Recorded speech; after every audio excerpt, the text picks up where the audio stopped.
여러분들이 이렇게 잘 알고 있듯이 바울은 감옥에 갇힌 적이 몇 번 있습니다.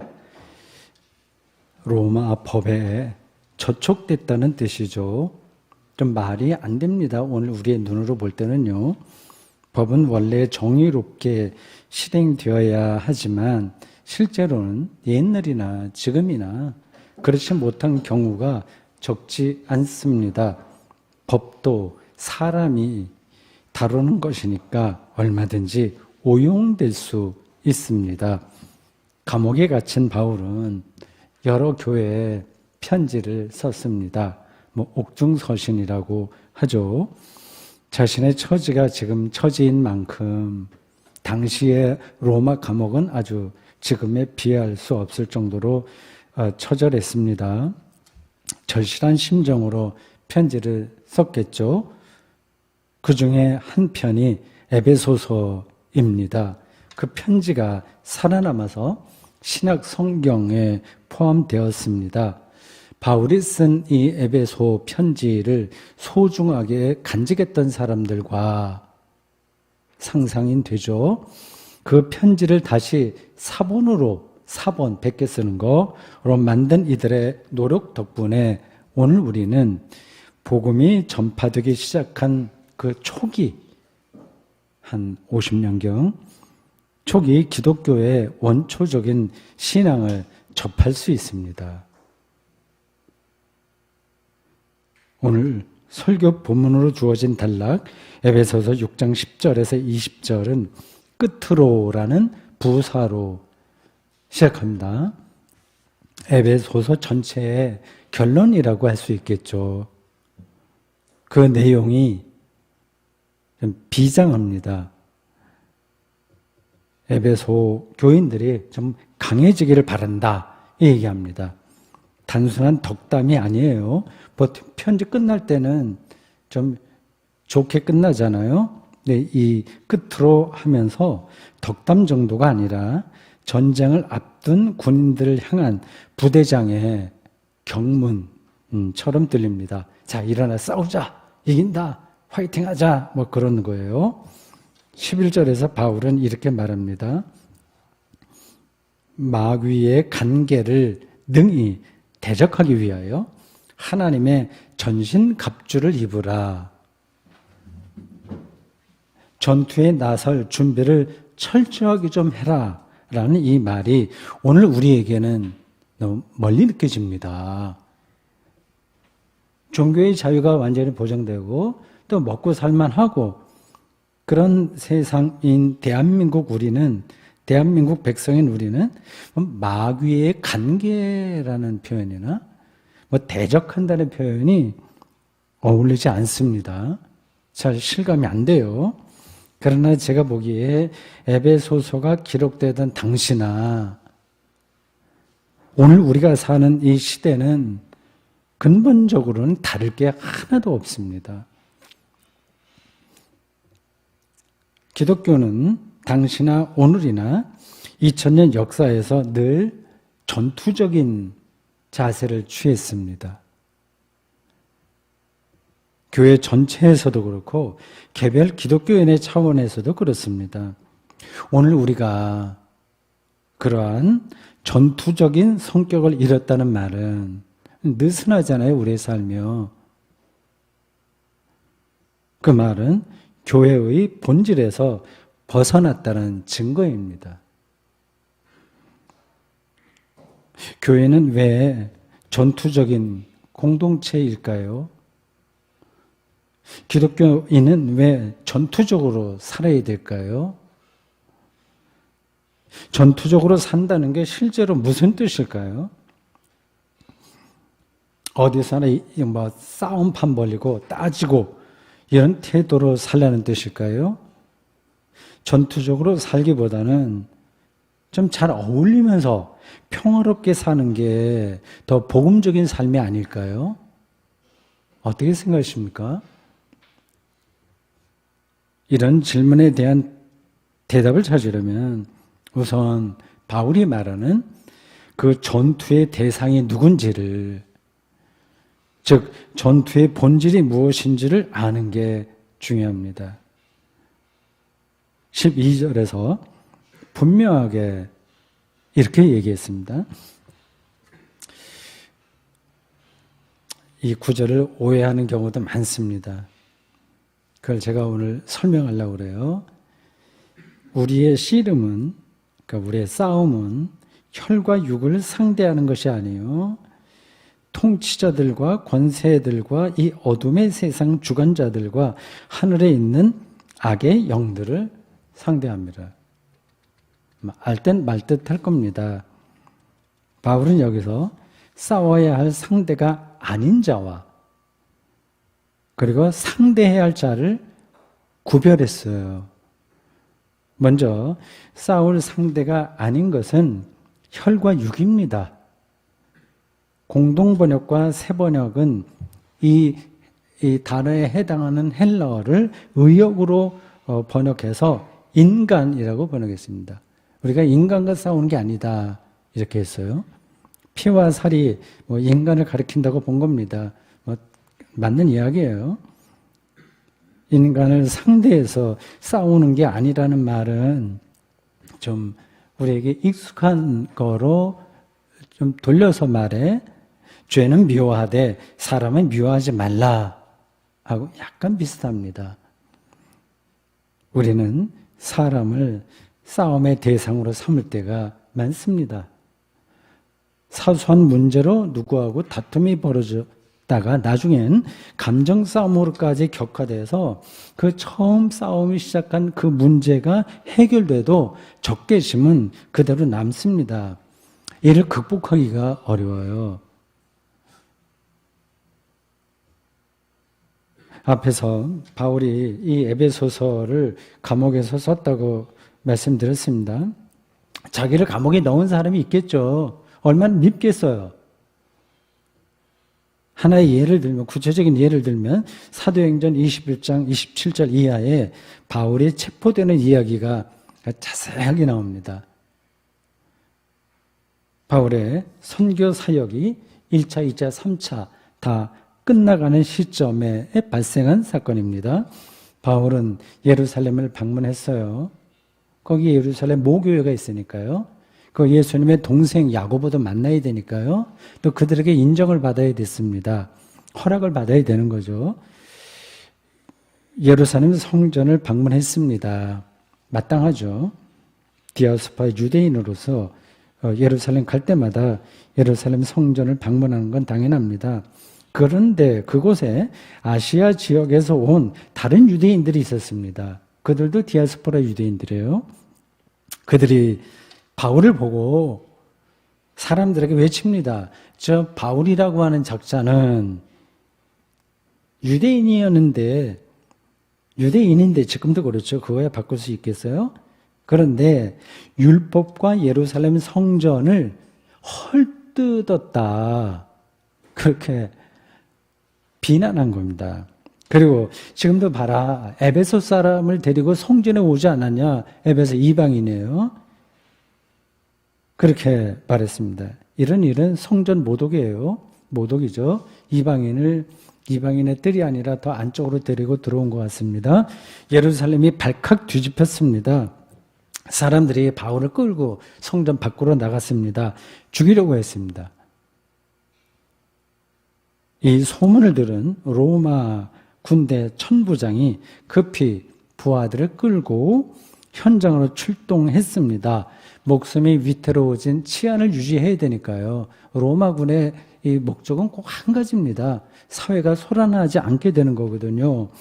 목숨이 위태로운 상태에 이른 바울을 일단 군중들과 격리했습니다. 그때 천부장이 없었으면 그건 맞아 죽었겠죠. 바울은 그 이후로 여러 번 재판을 받았고 결국 황제에게 로마 시민권이 있으니까 항고해서 로마로 압송당합니다. 바울은 이러한 일이 있기 전에도 억울한 일을 수없이 당했습니다. 고린도후서 11장 23절 이하에 따르면 그는 감옥에 여러 번 갇혔고요. 그리고 태형도 받았습니다. 유대인들에게는 40에서 하나가만 매를 5번 맞았으며 뭐 이렇게 쓰기도 했습니다. 그 로마 형벌인 태형, 유대인에게 맞는 태형이 따로 있고 로마인들이 가하는 태형이 또 따로 있습니다. 3번이나 당했습니다. 돌을 맞은 적도 있습니다. 그러니까 자기를 그렇게 몰고 간 사람들을 미워할 만하죠. 저도 그렇겠어요. 그런데 바울은 우리는 지금 사람을 상대로 싸우는 게 아니다. 이렇게 이야기합니다. 감옥에서 지금 그런 얘기를 하고 있어요. 요즘 갑질이라는 단어가 종종 사용됩니다. 을의 처지에서 볼 때 분통이 터질 만하죠. 갑을 적대적으로 생각하지 않을 수 없습니다. 그들에게 사람을 상대로 해서 싸우는 게 아니야. 이렇게 말하면 귀에 들리겠습니까? 물론 들리지 않습니다. 그걸 알아들으면 우리 기독교인도 사실은 마찬가지인데요. 그걸 알아들으려면 이 세상과 우리의 삶을 파괴하는 실질적인 악의 근원을 뚫어볼 수 있어야 됩니다. 그게 안 되면 계속 사람이 미운 거예요.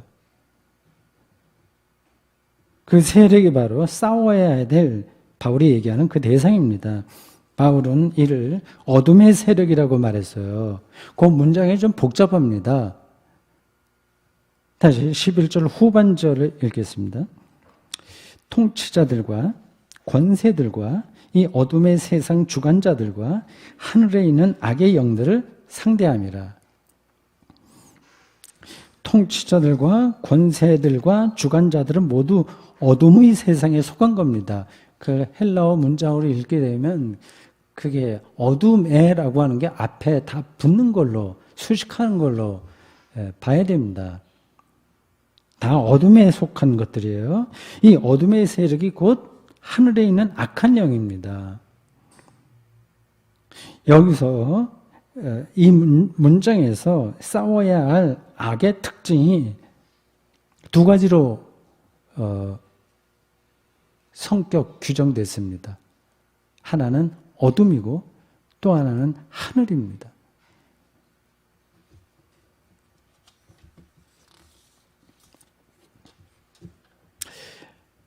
어둠은 악이 숨어 있다는 뜻이에요. 어둠 속에 숨어 있는 거예요. 이 악이 어떤 때는 또 선으로 위장도 합니다. 그러니까 더 어려운 거예요. 찾아보기가. 눈에 띄지 않습니다. 아예 겉으로 표신하기 악한 것은 대항하기 쉬워요. 그거는 교양만 있으면 가능합니다. 누가 좀 무식하게 악하게 살겠습니까? 그건 교양으로 처리가 되는 거예요. 어둠의 세력은 식별하기 어려워서 싸우기도 어렵습니다. 바로 앞에서 바울의 체포 장면을 제가 설명했어요. 실감이 나죠? 바울이 율법과 성전을 못 오겠다고 예루살렘 주민들을 선동한 이 디아스포라 유대인들은 사실은 표면적으로 옳은 일을 한 거예요. 박수 받을 만한 일을 한 겁니다. 그들에게 선동당한 군중들도 바울을 데려다가 죽이려고 했던 그 자신들의 행위를 정당하다고 생각했을 겁니다. 그게 하나님의 의를 위해서 필요한 거라고 생각한 겁니다. 히틀러의 나치즘도 마찬가지예요.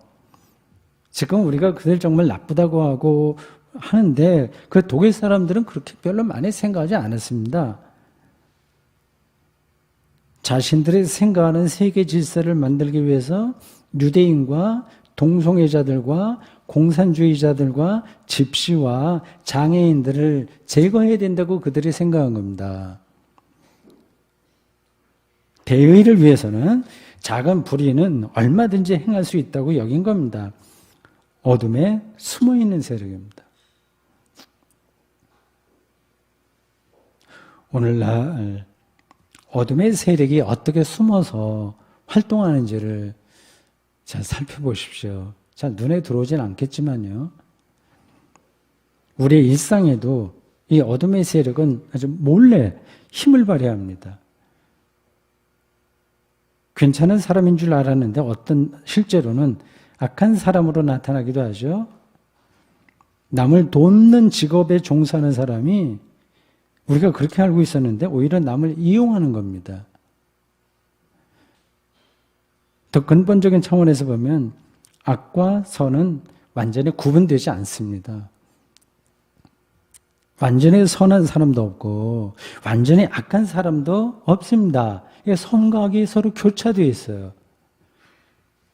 어떻게 사는 게 선한 삶이고 또 어떤 악한 삶인지 구분하기도 어렵습니다. 북한은 무조건 악이고 남한과 미국은 무조건 선이라고 말할 정도로 단순한 사람은 없겠죠. 오늘의 현실 정치에서 우리가 확인할 수 있듯이 어둠의 세력은 아주 교묘하게 그리고 위선적으로 작동하기에 어디서 어떻게 활동하는지를 분간하기가 어렵습니다. 마귀의 관계에 맞서는 우리의 싸움은 힘든 싸움입니다. 우리에게 버거운 거예요. 우린 못합니다. 둘째, 이 하늘은 악한 영이 압도적이라는 뜻입니다. 압도적이다. 어둠과 하늘이 비슷하긴 한데 압도적인 거예요. 바울은 유대교회의 거대한 힘을 잘 알고 있었습니다. 그가 살던 로마 체제도 압도적이었습니다. 하늘의 악한 영이라고 바울이 말할 수밖에 없을 정도로 막강한 세력들입니다. 그런 세력을 우리 개인이 뚫고 나가기는 거의 불가능합니다. 그것을 오늘의 사회학적인 용어로 바꾸면 구조악입니다. 구조악.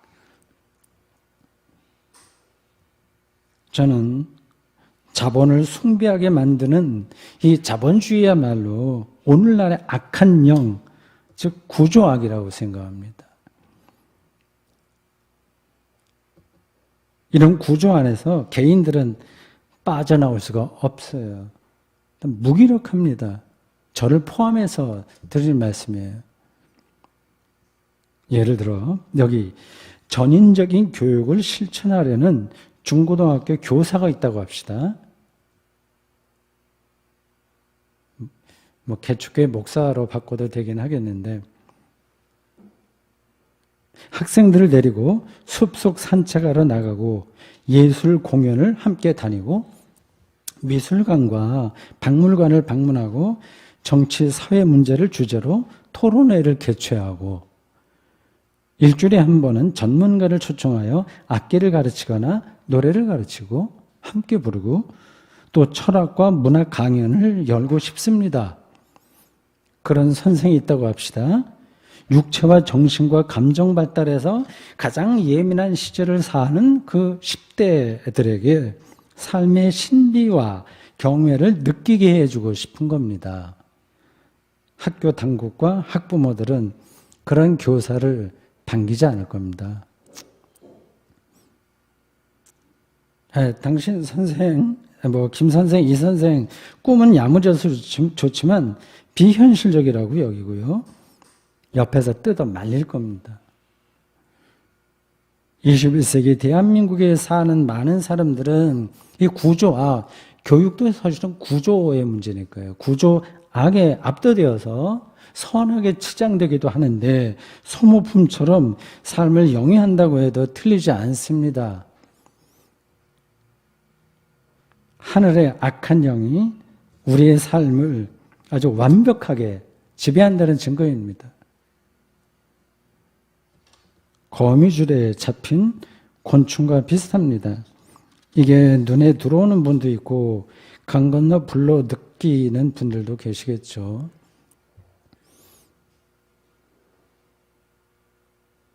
이런 상황에서 우리 기독교인은 어떻게 전투적으로 살까요?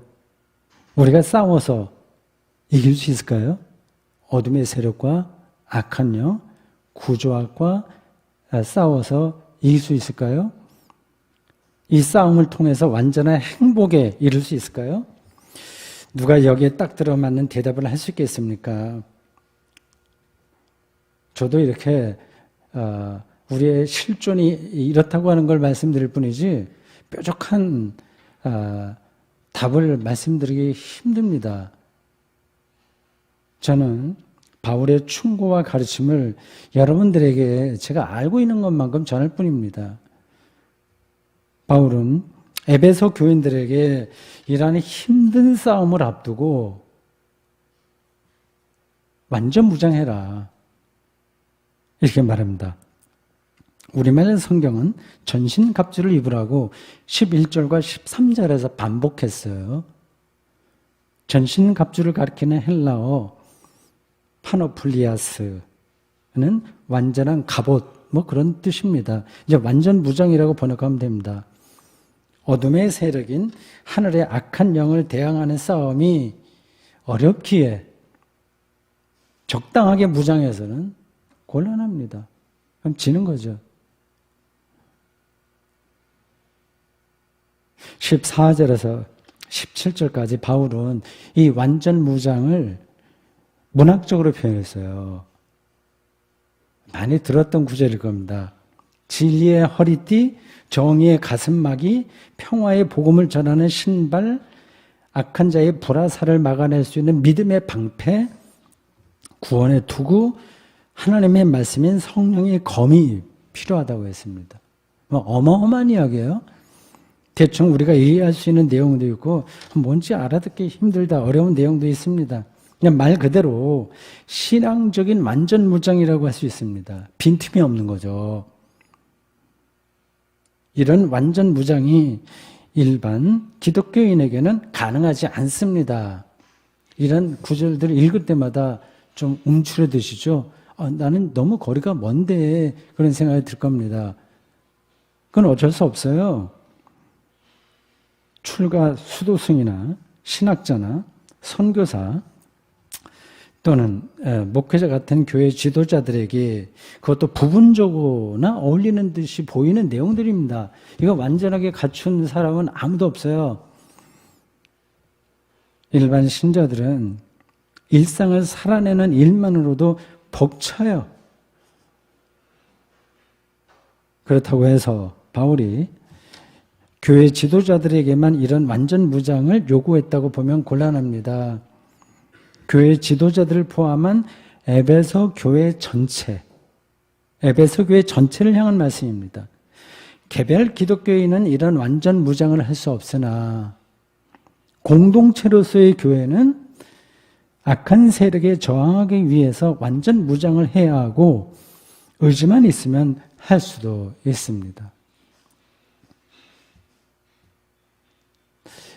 이런 점에서 저는 개별 기독교인도 각자 하나님을 믿는 신앙이라고 하는 점에서 중요하기는 하나 이 교회가 얼마나 중요한지를 알아야 된다고 생각합니다.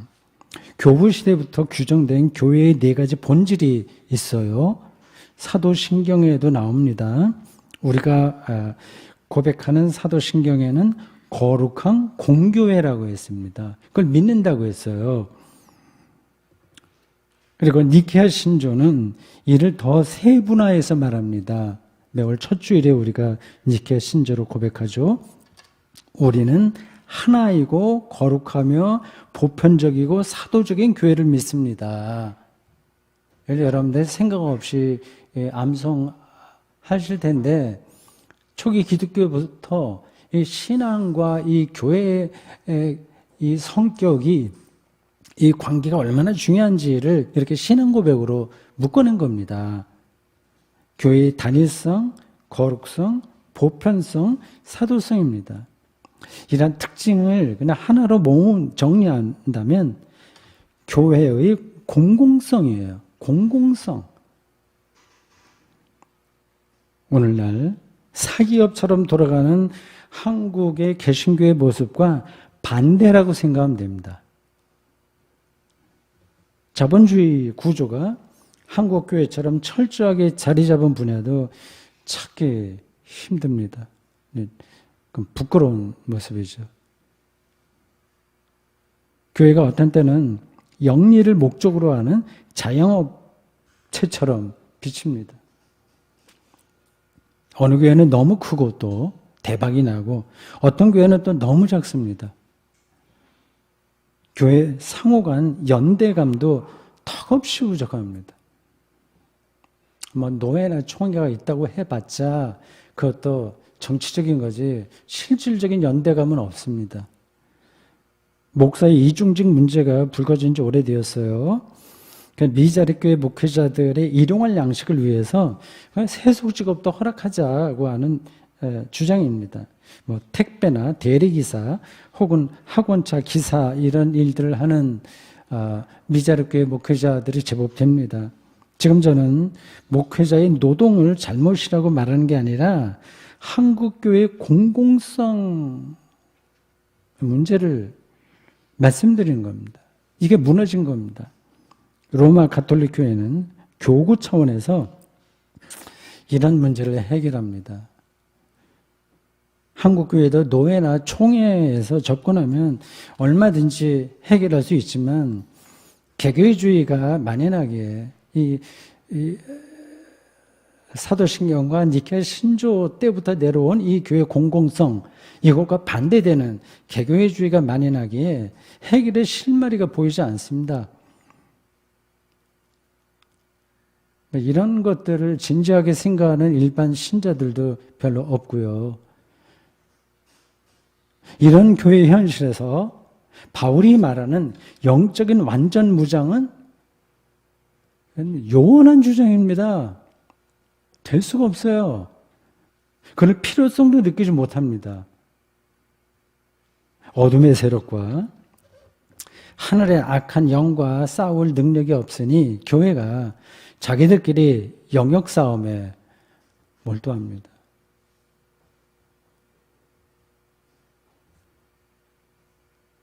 바울은 오늘 본문 후반부 18절에서 20절 그 대목에서 기도에 관해 말합니다.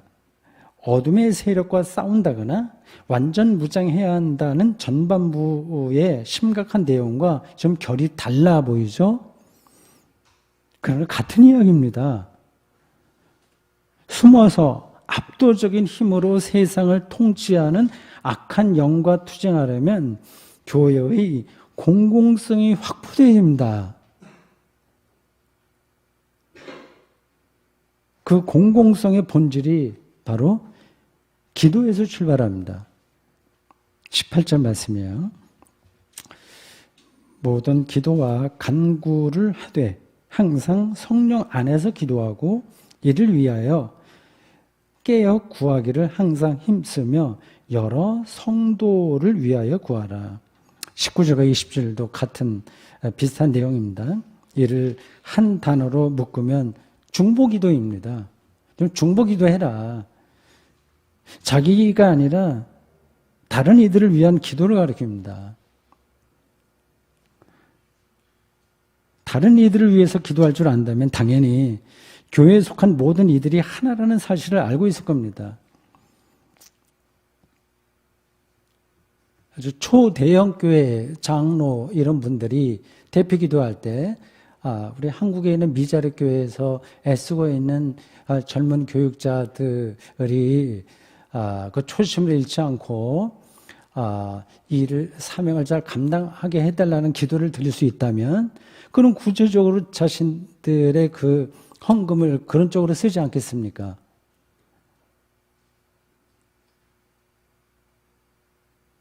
교회가 하나 될 때 교회는 악한 영과 전투할 수 있는 공동체로 성장할 수 있습니다. 그래서 바울이 에베소에 보내는 편지의 결론을 내리는 대목에서 바로 이 중보 기도를 언급한 겁니다.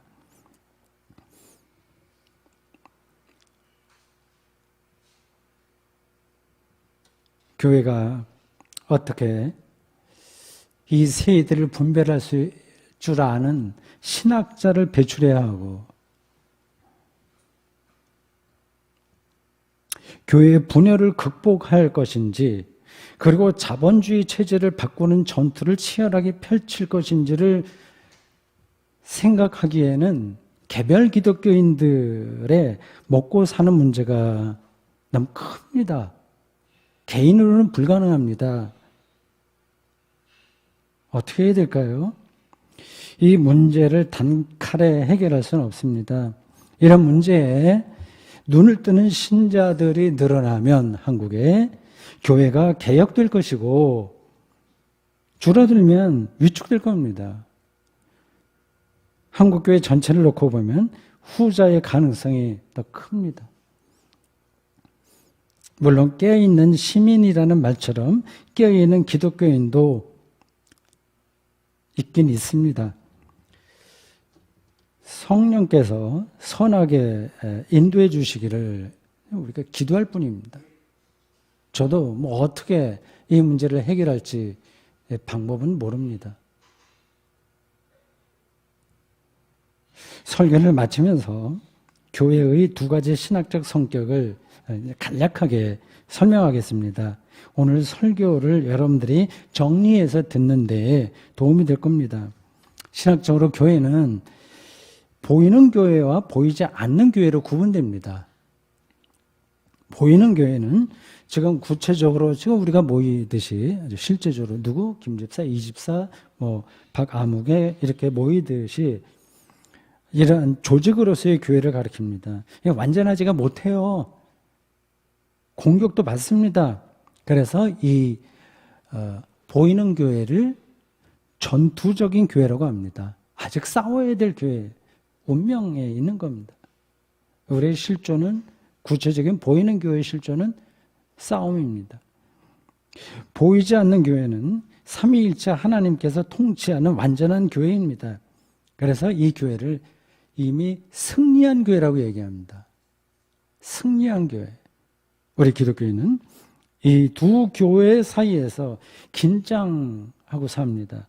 한편으로는 치열하게 전투하고 다른 한편으로는 종말론적 승리를 노래합니다.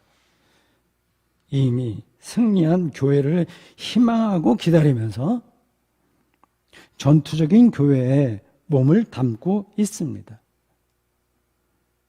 우리 개별 기독교인의 한평생 인생살이도 이와 같지 않을까요?